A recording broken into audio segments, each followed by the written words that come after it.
at Rasa's invitation, the priestess of the land of demons came to the Kazekage's home as a guest. As for Mikawa and Shinga, they did not follow. Because they had already heard about what happened during the banquet and went home to care for their families. Yakura rushed back to Dragon Oasis. In Rasa's small home, Miku, who had changed into casual clothes, also met Rasa's wife, Karura, Hinoka, and his brother-in-law, Yashimaru. Because it was a family banquet, the atmosphere was not as formal as the banquet just now. In addition, with Hinoka, an acquaintance, Miku quickly became familiar with Karura. The three women chatted happily. Rasa and Yashimaru stayed for a while before leaving the space to them and came to the outer balcony. As a brother-in-law, Yashimaru was still a little nervous being with Rasa, who was the Kazekage. Fortunately, Rasa took the initiative to start a conversation and chat for a few words, which made Yashimaru relax a lot. Just like that, more than 10 minutes later, Maki's figure appeared. However, his expression was extremely ugly, which made Rasa frown and ask. Did something happen? Maki, with cold sweat on his forehead, knelt on the ground and said. Kazekage-sama, please punish me. Half an hour later, at the Sand Village Ninja Hospital. The Kazekage, Rasa, stood in the hallway, flanked by Maki and a group of Anbu ninjas. After a while, Yakushimaru, wearing a white coat, mask, and gloves, emerged from the nearby medical room, his expression grave.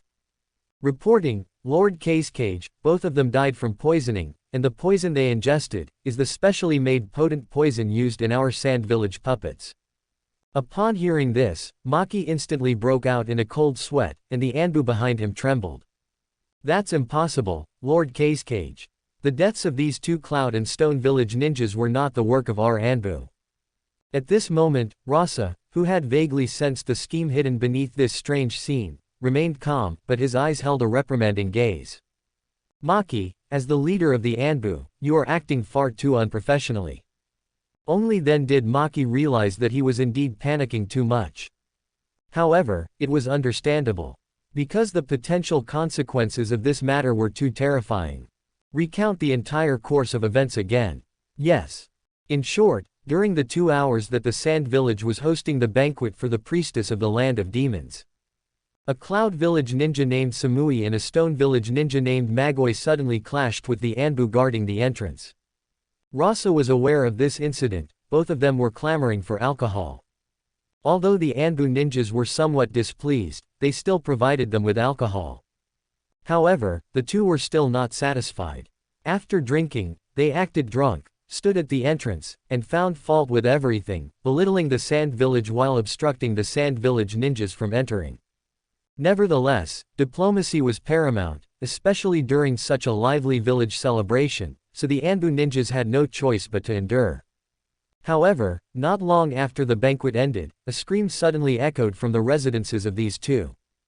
The Anbu ninjas on watch were startled and immediately rushed to investigate, only to find both of them dead with the same ghastly appearance, black blood frothing from their mouths, and the wine in the nearby flask spilled all over the ground.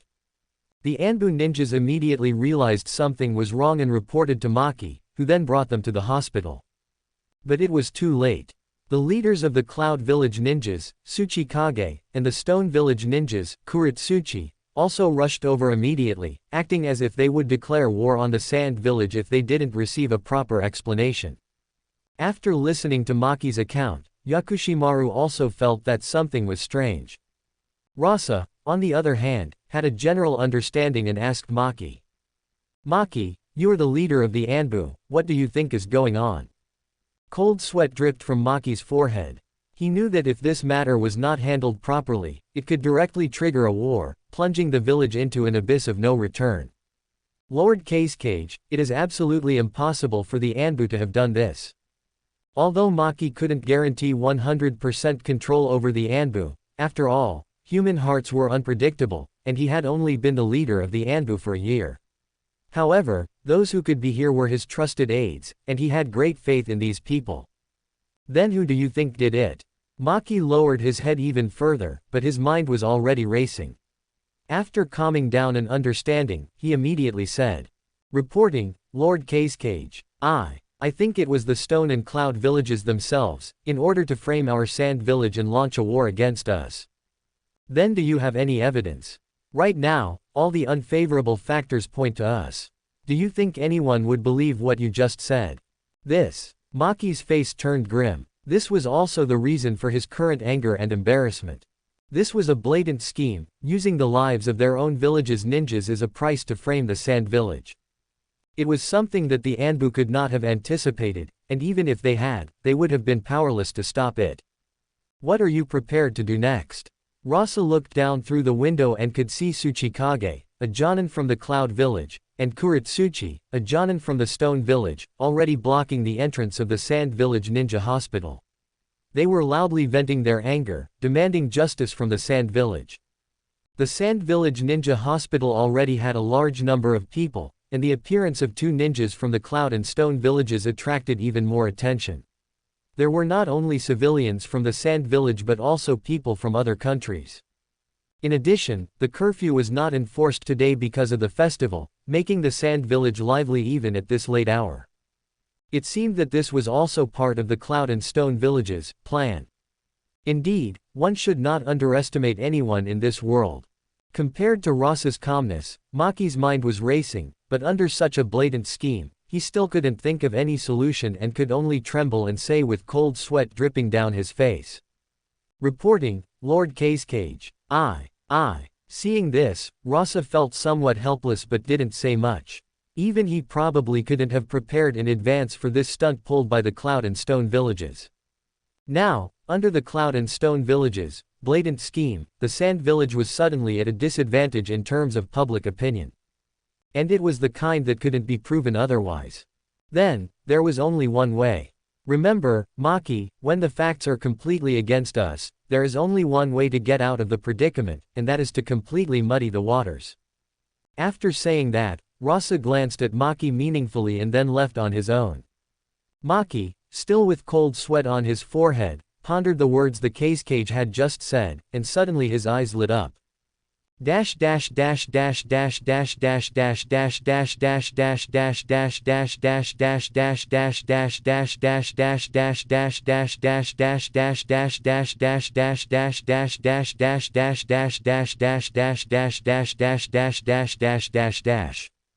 At the entrance of the Sand Village Ninja Hospital, Tsuchikage and Kuretsuchi each stood in a corner, surrounded by a crowd of people, chattering about something. Some people who seemed to enjoy joining in the fun were enthusiastically telling the newcomers everything that had happened here. In this way, one told 10, and 10 told 100. These people were, of course, spies that the Cloud and Stone Villages had planted within the Sand Village long ago. The two looked at each other and then quickly averted their gazes. Although it was only a brief glance, they both understood in their hearts that they needed to work together next. Having used the lives of their village's ninjas as a price, they now had complete control over the next plan. Just then, Maki led the Anbu ninjas out of the hospital entrance. The two immediately stepped forward and asked with cold expressions, "Minister Maki, how are our village's ninjas?" Maki ignored them and looked around, asking, "Mr. Tsuchikage, Mr. Kuretsuchi, can you tell me where the other ninjas from your villages who came with you this time are?" The two were stunned. Tsuchikage felt that something was wrong and said, "Minister Maki, this doesn't seem to have anything to do with what I'm asking about right now." How could it not have anything to do with it? Maki said with a smug smile on his face. "Let me tell you two where your subordinates are. They are now in our Anbu's interrogation room." Rasa's strategy was very effective. When Maki announced in front of everyone that the Cloud and Stone Villages, who had ostensibly come to negotiate, were secretly spying on the Sand Village during the festival, and even tried to kidnap the Sand Clan's young master, Kunimi, Lord Shinga's daughter, Sarah, and the commoner girl, Maki, the anger in the hearts of everyone in the Sand Village was instantly ignited. Everyone was clamoring and shouting to drive out these ninjas from the Cloud and Stone Villages. The accumulated hatred between the 5 great ninja villages since their establishment was enough for the people of the Sand Village to make a choice with their eyes closed, not to mention that the Sand Village held clear evidence of the Cloud and Stone Villages sabotaging the village. This was somewhat beyond the expectations of Dodai and Kitsuchi, especially the Sand Village's strong and dismissive attitude during the negotiations. Since the incident occurred, the Sand Village's Kazekage hadn't even given them a chance to meet. Were the Sand Village bluffing, or were they really not afraid of the Cloud and Stone villages? Anger. Neither side knew, but that didn't mean they did nothing. In just one night, they reported everything that happened here to their villages. At the same time, they began to mobilize the spies planted inside the Sand Village, spreading rumors and causing panic within the Sand Village. Thus, by the time dawn broke, the vast majority of the Sand Village knew what had happened the night before. Although their position was also on the side of the village, their worries about the war still made them extremely anxious, especially when they learned that the village would face a siege from the Cloud, Stone, and even Leaf villages this time. At the break of dawn, inside the Kazekage's building. Because of what happened last night, Rasa didn't go home to rest all night. Yakura and Mikawa, who had received the news, originally wanted to come back as well, but under Rasa's orders, they returned to the Dragon's Oasis to train, because Rasa had already sensed the seriousness of the situation. Next, he wouldn't be able to cope with the possible bad situation with his power alone. He had to let the two Master Sage art energy in the shortest possible time. Just as Rasa was worried, there was a knock on the door outside. It was Karura bringing Miru and Hinoka. Karura and Miru both had obvious worries on their faces. Although Hinoka's expression was still indifferent, from her concerned eyes, one could tell that her heart was not at peace. Rasa-kun, I prepared breakfast for you. Karura gently placed the prepared lunch box on the table with her wife. She didn't ask what happened in the village, she was just doing what a wife should do. Rasa still had a confident smile on his face as he said, "Thank you for your hard work." At this time, Miru also stepped forward and said, "Mr. Rasa, is there anything I can help you with?" Seeing this, Rasa comforted her and said, "It seems that you should all know what happened in the village last night, but don't worry, for now, it is still under my control." Hearing Rasa say this, Miru finally breathed a sigh of relief. However, thinking of what Kamiya said to her last night, Miru still plucked up the courage to say, "Mr. Rasa, although I don't like Suio, I think his suggestion makes sense, so I want to, as the priestess of the Land of Demons, request that the Sand Village and our Land of Demons form an alliance." As soon as these words came out, the two people in the house were shocked. This time, Rasa didn't refuse, but thanked her very seriously. "Thank you, Miru." Seeing Rasa accept her kindness, Miru also had a happy smile on her face, but soon became lost and said, "Unfortunately, I have to leave this afternoon." Rasa smiled. "It's okay, I'm already thinking of ways to solve the transportation problem. After it's solved, it will be very convenient to go from the Land of Demons to the Sand Village. At that time, you can come to me at any time, and I can go to the Land of Demons." "Really? Of course it's true." Karura, as a wife, looked at her husband and the priestess as if they had made an agreement, and felt a little strange in her heart. Fortunately, the priestess was as innocent as a child, so she didn't think much about it. "I will let Shinga connect with you for the follow-up matters, but your safety must also be taken seriously. Starting this afternoon, I will let Daikoku, Sekyu, and Rakusho protect you closely. All three of them are Jonin of our Sand Village. With them by your side, I will feel more at ease." Yes. In the afternoon, amidst happy smiles, Miru left the Sand Village with her attendants. In the following time, although the Sand Village on the surface regained its former peaceful state, the situation in the ninja world secretly began to surge again. This time, the Sand Village completely became the protagonist. First of all, these things that happened in the Sand Village began to be known throughout the ninja world. Although both sides had their own opinions, as long as they were discerning people, they could see that the Stone and Cloud villages had begun to shift their targets to the Sand Village. The effect of this was that the war between the Stone, Cloud, and Leaf villages completely stalled. The Leaf village also felt this strange atmosphere, and did not choose to take advantage of the situation to counterattack, but instead lurked down to lick its wounds while waiting for an opportunity. After all, there were also unresolved hatreds between the Leaf village and the Sand village. And then, the Stone and Cloud villages began to put pressure on the Sand Village with great tacit understanding, demanding that the Sand Village hand over the killer who killed the ninjas from the 2 villages who participated in the negotiations this time. Under Rasa's instructions, the Sand Village's response to the pressure from the 2 villages was also very simple, that is, to express a tough attitude while delaying as much as possible. The longer the delay, the better. Thus, time passed day by day. Soon, a week passed. Dodai and Kitsuchi, who stayed in the Sand Village, were not fools either. In several negotiations, they quickly felt that the Sand Village had no intention of handing over the murderer at all. This made both sides feel the Sand Village's strange attitude. The Sand Village didn't seem to be afraid of starting a war with the 2 great ninja villages at all. What made them feel even more despised was that, in this week, they still hadn't seen the young Kazekage of the Sand Village. It was as if in the heart of this Kazekage, their plan was insignificant at all, which gave them a feeling of being unable to exert their strength, and even a sense of being despised. Fortunately, at this time, good news came. The daimyo of the Land of Wind sent someone to the Sand Village. Unlike the last time, when the daimyo only secretly sent his chief retainer, Uda, to deliver a letter. This time, the fanfare was quite lively. Although the leader was still the samurai named Uda, one could tell from the grand entourage entering Sunagakure that the daimyo definitely had ulterior motives, especially at such a crucial moment. Sunagakure, the Kazekage Tower.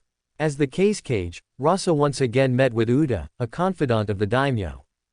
In addition to him, there was also an elderly man beside Uda. The process was still familiar. Uda took out the daimyo's handwritten letter from his pocket. Then, the elderly man who had newly arrived immediately questioned Rasa with an arrogant tone. Kazekage, I am Aoki Yasunao, a close retainer of the daimyo. I have come to Sunagakure this time on the daimyo's orders. The daimyo-sama wishes for me to personally ask you, why is Sunagakure undermining this alliance with Kumogakure and Iwagakure? Kazekage Dono, do you know what you are doing? Upon hearing this, both Maki and Shinga beside Rasa immediately changed their expressions. Rasa was the Kage of their village, yet this fellow named Aoki Yasunao dared to question the Kazekage in such a manner. Rasa, however, seemed not to have heard the man's words at all, only glancing at the daimyo's handwritten letter, deep in thought. It must be said that the daimyo's people had come at too convenient a time, so convenient that Rasa believed it was no longer a coincidence. Recalling that the timing of this alliance was originally recommended by the daimyo himself. It seemed that this daimyo's dissatisfaction with Sunagakure was more serious than Rasa had imagined. It seemed that Sunagakure's past obsequiousness to the daimyo had indeed led this daimyo of the Land of Wind to treat Sunagakure as a vassal to be ordered around at will. Seeing that Rasa had not spoken for so long, the minister named Aoki Yasunao said even more displeased. Kazekage, why don't you answer me? Don't forget, I am speaking to you on behalf of the daimyo-sama. The anger on Maki's face was already undisguised, and Shinga also stepped forward, about to say something but was stopped by Rasa. As for the samurai named Uda, he simply sat there quietly. Rasa calmly put the letter aside, then turned to look at the old fellow with an icy expression and asked. Aoki Yasunao, is it? I ask you, which daimyo are you representing when you speak to me? The Land of Lightning, or the Land of Earth? Aoki Yasunao immediately frowned and asked. Kazekage, are you a fool? Or are you mocking me? HMPH. Rasa snorted lightly, making the old man even more displeased, before slowly saying. Whether I am a fool is clear to me, but whether some people are clear is unknown. Aoki Yasunao said with a gloomy expression. Kazekage, what do you mean? What do I mean? As a close retainer of the daimyo-sama of the Land of Wind, you come here spouting nonsense without even investigating the matter clearly. Could it be that all those around the daimyo-sama are trash like you? Rasa's undisguised words directly made Aoki Yasunao tremble with anger, his eyes wide, seemingly not expecting the Kazekage to dare speak to him like this. Kazekage, you actually dare to call me trash, and even dare to insult the daimyo-sama. If you don't give me an explanation, I will definitely report everything that happened here to the daimyo-sama. Explanation. As the Kazekage of Sunagakure, why should I give you an explanation? Spouting nonsense here without even investigating, how can a useless fellow like you still remain by the daimyo's side? It's truly pathetic. You. Aoki Yasunao was so angry that his beard was bristling and his eyes were wide. Just then, Uda, who had been silent all along, suddenly spoke. Kazekage Dono, you've gone too far, Aoki Yasunao. Uda was about to continue speaking, but felt a terrifying killing intent envelop him. Looking up, he met Rasa's icy gaze. In that instant, Uda finally remembered that the person before him was not an ordinary ninja, but stood at the pinnacle of ninjas, the Kazekage of Sunagaku. Gone too far. Uda-sensei, do you think I said something wrong? Isn't this old fellow trash? Do you also agree with what he said? Rasa's forest-like voice sounded. Feeling Rasa's forceful attitude, Uda was startled. He also knew that when he came, the daimyo's instructions might not be so easy to fulfill. However, he still challenged his own mentality and said, Kazekage Dono, Aoki Yasunao-sensei is a little anxious, but what he said also makes sense.